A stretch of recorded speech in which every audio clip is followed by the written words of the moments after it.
con la charla de Leandro Avaroa, a ver si ya está conectado.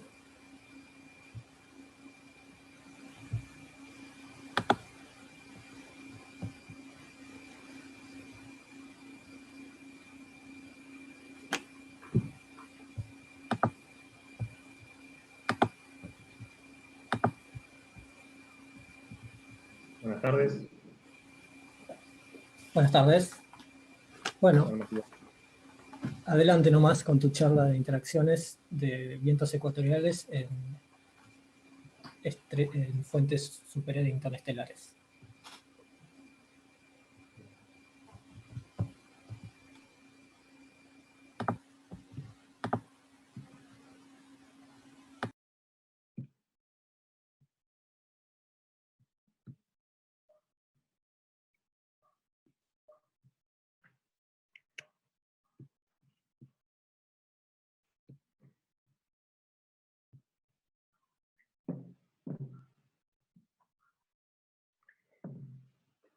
Muy bien, bueno, lo que voy a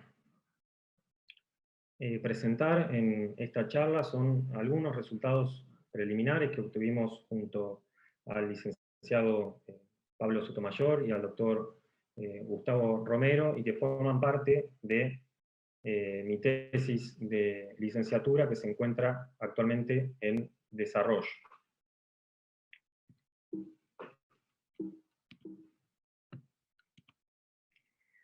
Entonces, el objeto astrofísico de interés en esta charla es básicamente el microcuásar. Los microcuásares ya fueron introducidos por varios de los expositores que me antecedieron. En esencia, estamos hablando de un sistema binario compuesto por una estrella y un objeto compacto, que puede ser una estrella de neutrones o un agujero negro. El sistema está ligado gravitacionalmente y hay transferencia de masa de la estrella al objeto compacto, se forma un disco de acreción y son eyectados chorros relativistas. Lo que vamos a mostrar en esta charla tiene que ver con dos cuestiones fundamentales.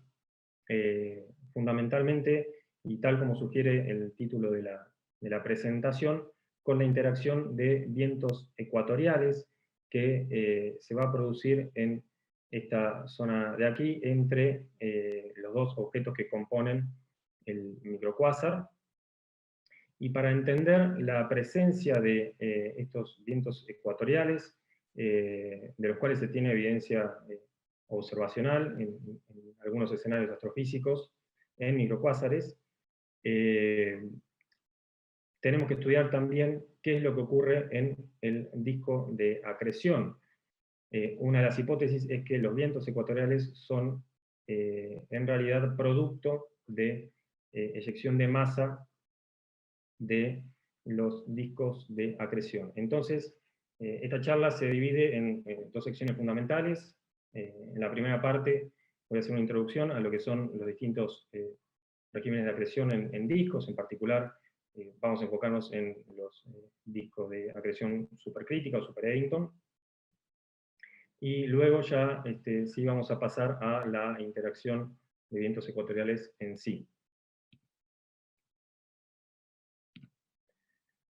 El parámetro principal en la teoría de discos de acreción es la tasa de acreción crítica, o equivalentemente la tasa de acreción de Eddington, que está dada por el cociente entre la luminosidad de Eddington y la velocidad de la luz al cuadrado. Si nosotros comparamos la tasa de acreción en nuestro sistema con la tasa de acreción crítica, podemos encontrar tres regímenes de acreción básicos. En particular, a nosotros nos va a interesar el régimen de acreción supercrítica, en el cual la tasa de acreción de masa es órdenes de magnitud superior a la tasa de acreción crítica. En estos regímenes, el disco adopta una geometría gruesa y es también ópticamente grueso, es opaco a su propia radiación, por lo cual lo podemos tratar como un cuerpo negro. Entonces, ¿cuál es la característica distintiva en estos sistemas? Bueno, Begelman en la década del 70 propuso que podía existir un radio que se llama radio de trapping, en el cual se produce una captura de fotones. Este radio de trapping está dado por esta expresión de aquí, donde lo más importante a tener en cuenta de esta expresión es el cociente entre las tasas de acreción del objeto y la tasa de acreción crítica. Este radio de captura se obtiene al comparar las escalas temporales de difusión de los fotones en dirección vertical en el disco y el tiempo que tardan en ser acretados. Por otro lado, en este trabajo en particular nosotros trabajamos con el modelo de Fukue 2004, en el cual se considera una hipótesis fuerte, que es que la tasa de acreción de masa se regula a la tasa crítica con la ayuda de pérdida de masa por vientos. ¿Sí? Entonces podemos encontrar un radio crítico, que va a ser una cantidad fundamental que tenemos que tener en cuenta, que está dado por esta expresión de aquí, que podemos ver que es prácticamente el mismo orden que del radio de captura. Este radio crítico lo hallamos igualando la fuerza de gravedad con la fuerza de radiación que se ejercen sobre un elemento de masa del disco. Entonces, al hallar este radio crítico, al considerarlo en el modelo de Fukue 2004, en este esquema que propuso bajo este modelo, acá podemos ver un corte transversal, digamos, o de perfil del disco. Vemos que la altura del mismo es constante, pero ya a partir de un radio crítico sufre un abultamiento ecuatorial y la altura pasa a tener una dependencia con el radio, es decir, el disco adopta una forma cónica. Además, por la hipótesis que mencioné recién, vamos a considerar que hay pérdida de masa por vientos impulsados por radiación. Entonces, el disco de acreción va a quedar dividido en dos regiones, una región externa al radio crítico y una región interna al radio crítico. En la región externa, el comportamiento es el estándar de Sakura y Suñaev del 73, va a estar dominado por la presión de radiación, y en la región interna del disco las fuerzas radiativas sobrepasan a la gravedad, entonces tenemos expulsión de materia. Estos discos también son llamados ADAF ópticamente gruesos. ADAF es Advection Dominated Accretion Flow, es decir, vamos a tener un flujo de acreción que va a estar dominado por la advección.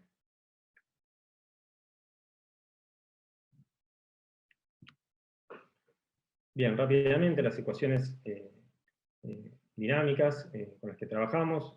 Lo más importante de esta diapositiva es que hacemos un tratamiento hidrodinámico teniendo en cuenta la presión de la radiación, y va a aparecer, debido a lo que comentamos recién, de las características propias de estos discos supercríticos, vamos a tener una energía advectada que va a estar parametrizada por un factor de advección, que es el F, que aparece acá multiplicando al calentamiento debido a la viscosidad del flujo. Entonces, aplicamos este modelo semianalítico de Fukue 2004 para encontrar las distribuciones radiales de distintas magnitudes, ¿sí? Acá lo que mostramos, por ejemplo, es la media altura del disco. Vemos que esto está en unidades de radio gravitacionales. Vemos que a partir de cierto radio hay un cambio en la descripción de la geometría del disco. Vemos que hay un salto, y después el disco en la zona interior adopta la forma cónica que describía Fukue. Acá a la derecha podemos ver la velocidad radial, también como en el radio crítico hay un salto de aproximadamente un orden de magnitud en la velocidad radial. Estos son los parámetros utilizados en el modelo. En el caso de la temperatura, podemos ver que también hay un pequeño salto. Si nosotros variamos estos parámetros, el salto puede ser naturalmente mayor o menor. Hay un pequeño cambio en la pendiente también, pero lo importante acá a destacar es que el disco alcanza temperaturas en su borde más interno del orden de 10 millones de grados Kelvin. Esto se corresponde con el espectro obtenido de radiación de cuerpo negro, teniendo en cuenta de que acá la luminosidad máxima que alcanza el objeto es del orden de la luminosidad de Eddington, como esperamos. Bien, entonces ahora que ya sabemos que estamos trabajando con discos supercríticos, que la hipótesis del modelo indica que los discos supercríticos pueden tener eyección de materia en forma de vientos impulsados por radiación, y que estos vientos, entonces, al ser despedidos del disco, pueden interactuar con el jet presente en nuestro microquasar, asumiendo que el viento digamos, tiene una distribución esférica. Al incorporar el jet, puede verse deflectado, ¿sí? Esto es lo que muestran las simulaciones realizadas por Sotomayor, Romero y Ramón, en el caso en el que la luminosidad, la potencia cinética del jet sea aproximadamente 2 órdenes superior a la potencia cinética del viento. Si bajo estas condiciones las simulaciones muestran que se puede generar un viento ecuatorial que saldrá parte del mismo en dirección hacia la estrella.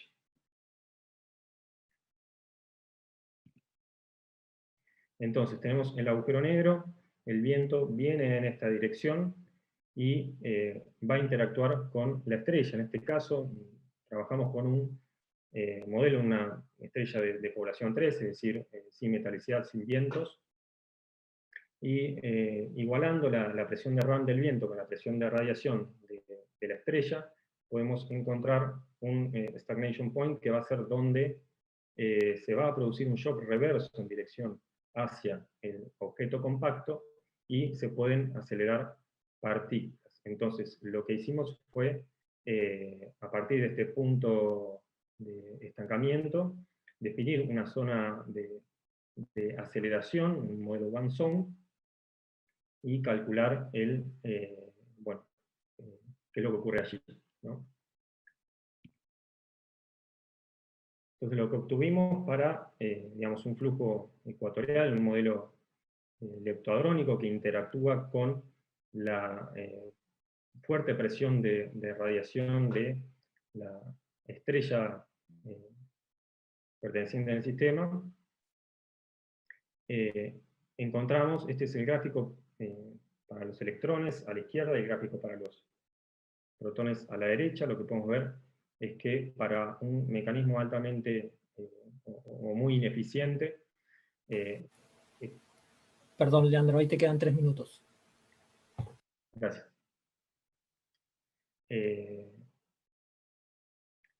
Para un mecanismo ineficiente, podemos encontrar que domina el tiempo de escape, y para energías del orden de del gigaelectronvolt, va a dominar el proceso de enfriamiento de inverse Compton, el tiempo de enfriamiento de inverse Compton. En el caso de los protones, según este modelo, todos los protones escapan sin enfriarse de la región de aceleración. Entonces, bajo las condiciones impuestas en este modelo, es considerable, digamos, hacer un tratamiento leptónico a partir de estos resultados.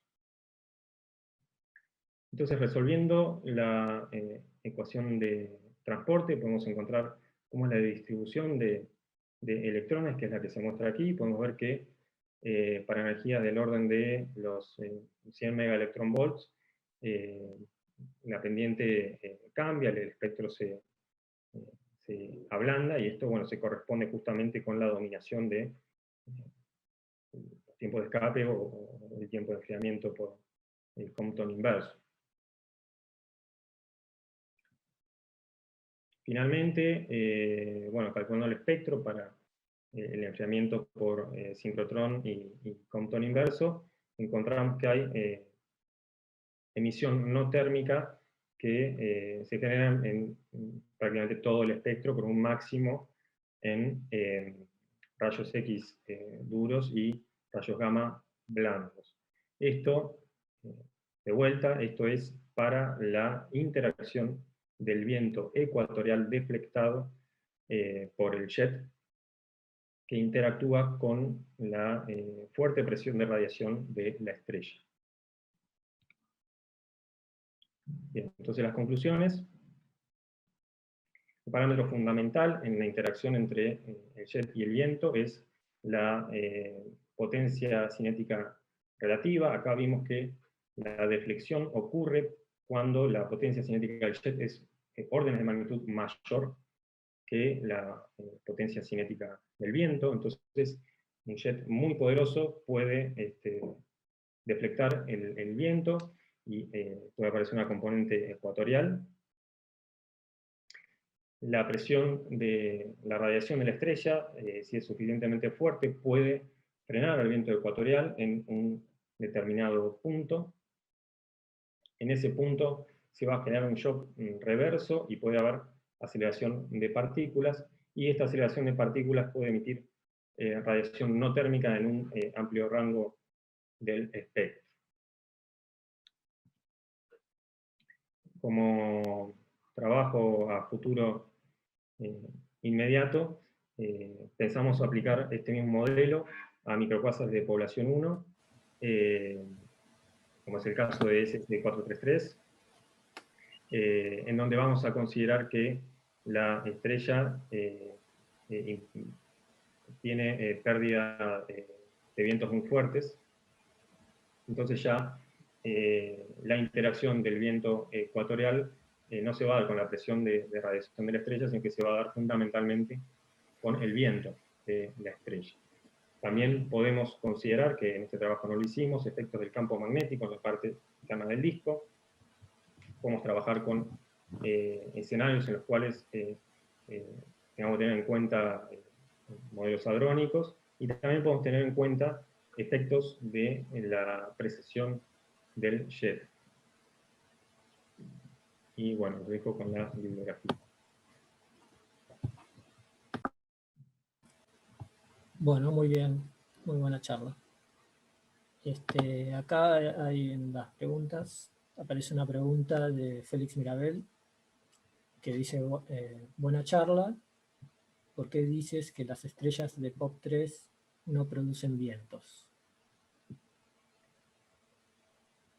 Bueno, fundamentalmente porque consideramos que no tienen metalicidad, aproximadamente, digamos, una aproximación, digamos que no tienen metalicidad, y entonces no van a tener vientos impulsados por líneas. Así que en principio podría ser el caso en el cual los vientos que son expulsados de la estrella sean considerables como para tener en cuenta la interacción con el viento ecuatorial. Entonces es por eso que digamos, lo que se propone es que para microquasars de población 3, de metalicidad 0, lo que va a predominar en la interacción va a ser la presión de la radiación. Ok, por ahora no hay ninguna otra pregunta. Te hago una consulta. Ahí en la parte de la eficiencia de aceleración que estaba en 10 a la menos 4, sí. ¿Eso por qué era? No Esto es porque me di cuenta. ustedes siguen viendo mi pantalla, ¿no? Sí, sí, sí. Bien, esto es porque en realidad la eficiencia de la aceleración tiene en cuenta la velocidad a la que se propaga el viento, y nosotros estamos teniendo en cuenta velocidades supersónicas del orden de 10 a la 3 kilómetros por segundo, y entonces para esta velocidad del viento, como no recuerdo mal, la eficiencia no es subir más el que ahí. cuadrado del cociente de la velocidad del viento y la velocidad de luz. Lo que vamos a hacer es una eficiencia en la aceleración de aproximadamente 10 a la menos 4. Claro, no puede ser muy alto. Claro, podemos ser un poco más optimistas y tener en cuenta que lo hemos hecho en realidad porque hemos variado los parámetros de tal manera de obtener 96 escenarios distintos para estas interacciones, pero nos pareció que el más realista era en el que considerábamos el ancho mínimo de la región de aceleración, donde estamos seguros de que se respeta el modelo One Zone, y la mínima eficiencia en la aceleración, que es lo que nos devuelve bueno, justamente la expresión para la eficiencia. Vale. Ahí aparece una pregunta de Gastón Escobar. Buena charla, dice, ¿podrías comentar las densidades típicas de estos vientos ecuatoriales? Otra pregunta, ¿cuáles mecanismos entran en juego para definir el radio de captura? Lo mencionaste, pero quizás se me escapó. Perdón, la primera era... Sobre las densidades típicas de los vientos, si se pueden estimar o... paso... O si se sabe algo, digamos. Creo que lo tengo por acá.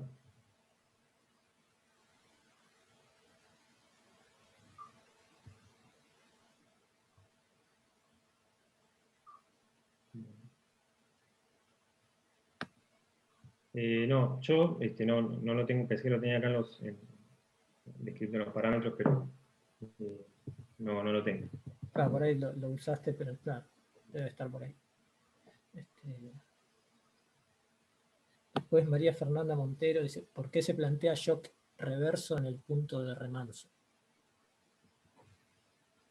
El shock reverso se plantea porque, en realidad, digamos, el shock se produce por la interacción entre el viento ecuatorial, que está conformado por partículas, y la presión de la radiación de la estrella. Entonces, en realidad, como no hay una colisión partículas-partículas, por decirlo de una manera, solamente se va a producir un shock reverso. En el caso de que nosotros apliquemos este modelo a estrellas con fuertes vientos, entonces es probable también que tengamos un forward shock y tengamos que estudiar, hacer un tratamiento más complejo del problema. Pero en el caso más sencillo, empezamos utilizando el modelo más sencillo de todos, para después ir acomplejizándolo e ir metiendo ingredientes para llevarlo a un modelo más realista.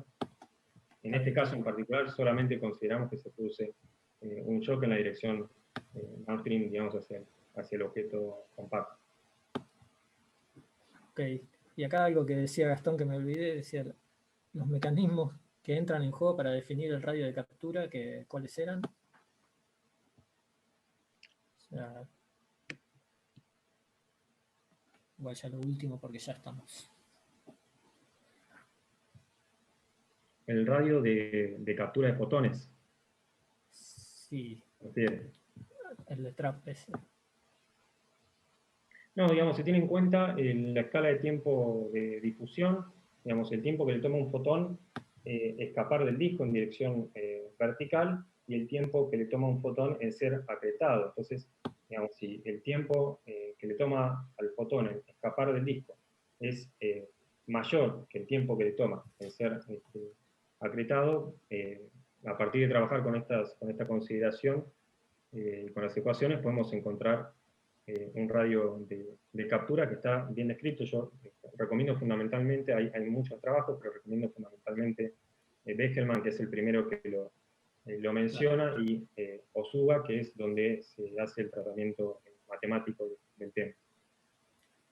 Bueno, muy bien, gracias. Muchas gracias. No, gracias a ustedes. Gracias. Bueno, ahora continuamos con Paula Kornecki y la correlación entre gamma e infrarrojo en galaxias con formación estelar activa. Mientras salimos.